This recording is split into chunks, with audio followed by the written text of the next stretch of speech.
Hey pagers, welcome back to another video. We have editing Sohaila here, and basically what I said in my last video is that since my wrap-up ended up being so long, I decided to split them up into two parts. So my first one will be about all of the mafia romances that I read, and this video will be about all of the other genres that I read this month.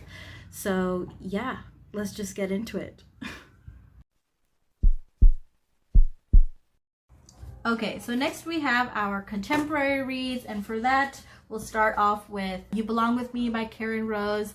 This is actually a romantic suspense, and I actually started reading Karen Rose and I found a bunch of her used books on Amazon, and this is the first book in her Baltimore series, and this is basically about a serial killer who's targeting the medical examiner of the police. So the serial killer is going and killing people and leaving the bodies near where the medical examiner lives and where she works, so she's always the one who like stumbles upon the bodies and finds the bodies.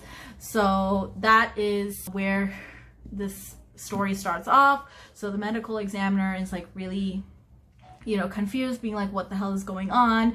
And so this is a romance between Lucy, our medical examiner, and the head detective of the case, JD, and we kind of just see the twists and turns where this book goes. So I actually really like this book. Karen Rose doesn't fully focus on the romances in her romantic suspense. The romances are still very sweet and very, entertaining, but it's mostly about the external criminal, like serial killer plot. And I do kind of like that sometimes, because I feel like in most romantic suspense we don't really focus on the external plot, and I'm just like, why even like have the external plot if you're not gonna flesh it out well? So her plots are actually very fleshed out. I really like the ending. The ending had me on my toes. It was very action packed. It is a very thick book, so there were some points where it was kind of like dragging on. So that's why I gave this a 4-star instead of a 5-star, but it was still a very entertaining read. The second book I read was Kings of Kearney by Navessa Allen. This is actually a motorcycle club book, and it kind of took me by surprise because I normally don't like motorcycle club books. Most women are treated very badly by these motorcycle club people, and like they call their women bitches, and like they have this whole club whore thing, but like only the women are whores and the men aren't whores, because even though like everybody's having sex with each other, like there's so much misogyny and so much like disgustingness when it comes to motorcycle clubs. But this book actually was a very pleasant surprise, because we don't have that kind of toxic environment in this book. We actually have a motorcycle club, and the people of this club actually have relationships with each other. Wow, like who thought that could like happen, and like not everybody's like such a horn dog all the time. So like I really like that part of this book. So basically we have our heroine and hero. So our hero is Jacob and our heroine is Krista. Krista's grandmother actually had Alzheimer's, and her grandmother's in this retirement home, and the hero Jacob approaches Krista. He's like, hey, listen, there's like, I think there's some kind of drug trafficking thing going on in this retirement home, like will you help me figure out what's happening? So Krista's like, okay, fine, like I'll help you, because like she cares about her grandma and all that stuff. So that's where this story kind of goes on. Like we see some twists and turns, and Navessa's the author, sorry. So Krista and Jacob have this very chemistry filled relationship, and I really liked it. I won't get into it because this is a very fast paced book, and like things keep happening like very quickly, so I won't get into it too much. But I actually really like this book, and if you don't want to pick up this book just because it's a motorcycle romance, and generally like MC romances have a lot of like toxic misogynistic stuff, like I honestly recommend this book because it doesn't have that kind of toxic environment. So yeah.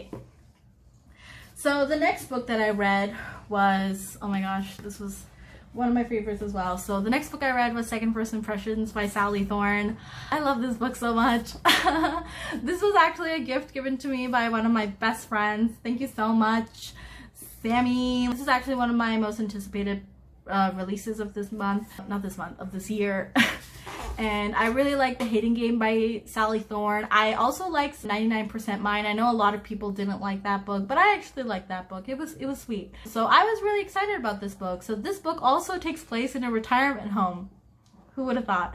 So the heroine is kind of like the manager at this retirement home. She has a very funny meet cute with our hero, who is the son of the owner of the retirement home. And they just get off on the wrong foot. The hero thinks that she's like this old lady because he sees her from the back. And yeah, it was just so funny. And they kind of have like this friends to lovers relationship, and it's just so sweet and so swoony. The hero is such a sweetheart, and yeah, I really like this book. I think I gave this, how many stars did I give? I gave this book 4.5 stars. The only reason why I took off that star is because like it's not because of the hero and the heroine, but all these like external people coming and like constantly saying that the hero is like really flaky and really, you know, like don't like fall for Teddy, don't like Teddy's the hero's name, so like don't date him and all that stuff, and like don't give him a chance, even though Teddy, like, you know, he's like a sweet guy and all that stuff. So like everybody was just making assumptions about him. Thankfully the heroine like doesn't fully listen to that, and you know, she does give Teddy a chance and all that stuff. So I'm glad she doesn't listen to everyone, but it was really annoying that every single person, like the heroine's friend, Teddy's parents, like all these people were just coming and telling Ruthie, being like, oh, don't trust Teddy, like blah blah blah. So like that was a little annoying. So that's why I gave it 4.5 stars. But overall, I really did like this book. Next, I read the All In series, and the first book for that book was Lie for a Lie. This is actually a hockey romance. So this whole series is hockey romances. All the 3 books have 3 different players. So first we have RJ/Rook, who is our hero in Lie for a Lie, and then we have Lainey, who is the heroine. So RJ is kind of like really tired of like the paparazzi and like people just coming after him and writing all these articles about him and all this stuff. So he kind of goes back to his family's cabin in Alaska, and on the way he meets Lainey. And Lainey is there for some research project for her master's, and they meet. They actually end up being neighbors, like their cabins end up being like very close to each other, and that's where the thing goes. Like they have like this really nice like whirlwind romance, but something happens with Rook's brother and like, or Rook's family member, and he has to like fly out very immediately, and they kind of get separated, and they end up not giving each other their contact information, or Rook does leave like a note for Lainey, but Lainey never finds it. So they actually end up separating, and they don't really know how to get in contact with each other. And there is a trope in here that I don't like. I think you might guess what it is. If you don't want to hear about spoilers, you can go ahead and skip on to the next book. So there is a secret baby, a surprise secret baby, and like I can't escape this trope, you guys. I think how many did I read this month?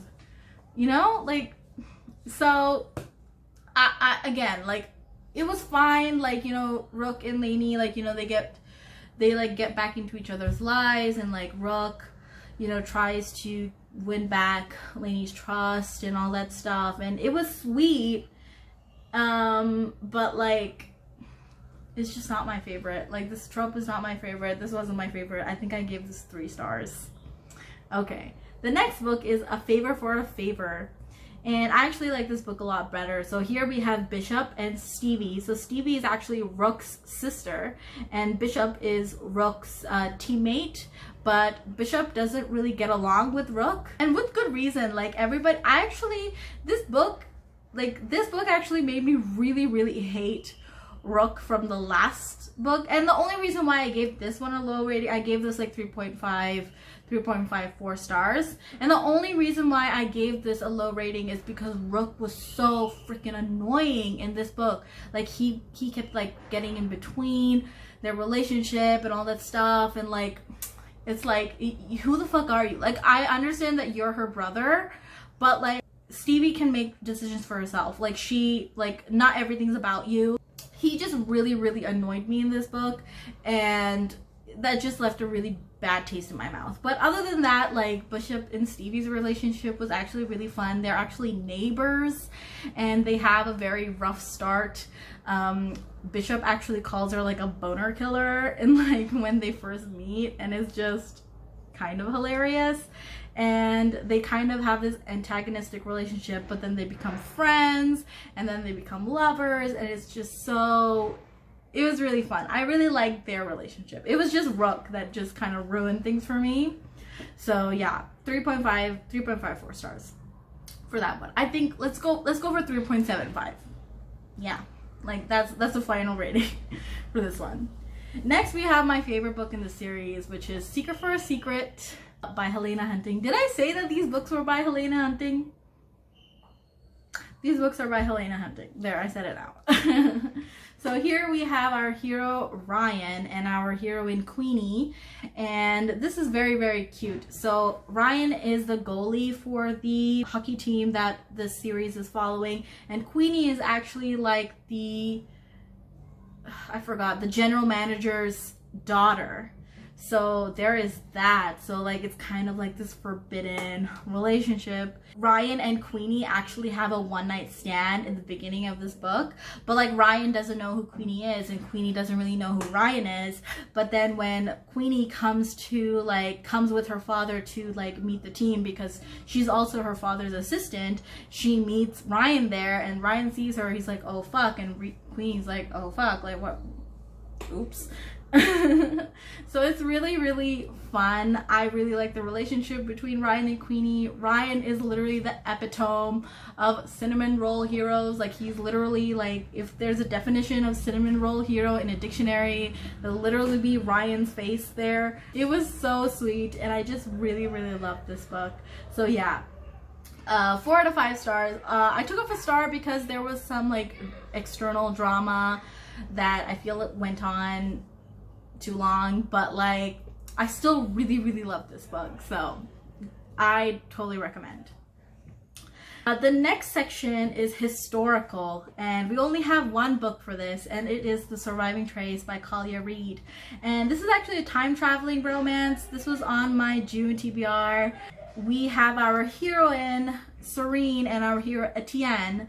So our heroine Serene finds a old photo of Etienne, and she's like this antiques dealer, so she has an antique store, and she's like very fascinated about old things. So she sees this photo, and like this photo is just kind of like calling to her, and she becomes obsessed with this photo. And somehow she accidentally travels back in time to 1912, and she sees Etienne there, but there's like this kind of doppelganger situation where she kind of like enters into a body of her doppelganger, who happens to be Etienne's wife, and they actually happen to have a very antagonistic relationship, and they hate each other. So she is now stuck in this time with a husband that hates her, and she has no idea what's going on, and she knows that like, how the hell do I get back to my time and all of that. But like eventually, like, you know, she slowly starts falling for Etienne, and Etienne starts falling for her, and she's like, oh, do I really want to like go back to my time, like which time do I really belong in, and all that stuff. And it was just it was just so beautiful. Like, it was very unexpectedly heart-wrenching. Like I think I teared up a little bit in this book. Like I was just like, oh my god, they need to be together, they belong together. It was so good. I'm reading the second book in July. It's on my July TBR, so I'm really excited to get to the second book. The last section of this part is the urban fantasy series, and here I have these books over over here. So the last section is the urban fantasy series, where I reread the Night Rebel series by Jeaniene Frost. I reread these two in preparation of finishing this series and like reading the third book, which is Wicked All Night. I loved these two books. Ian is actually my favorite in all the Night Huntress like heroes. I don't really know how to explain this series, because like this is like book 16 in, I think this is book 16 or 17 in the Night Huntress world. So I don't really know how to explain these without like giving total spoilers.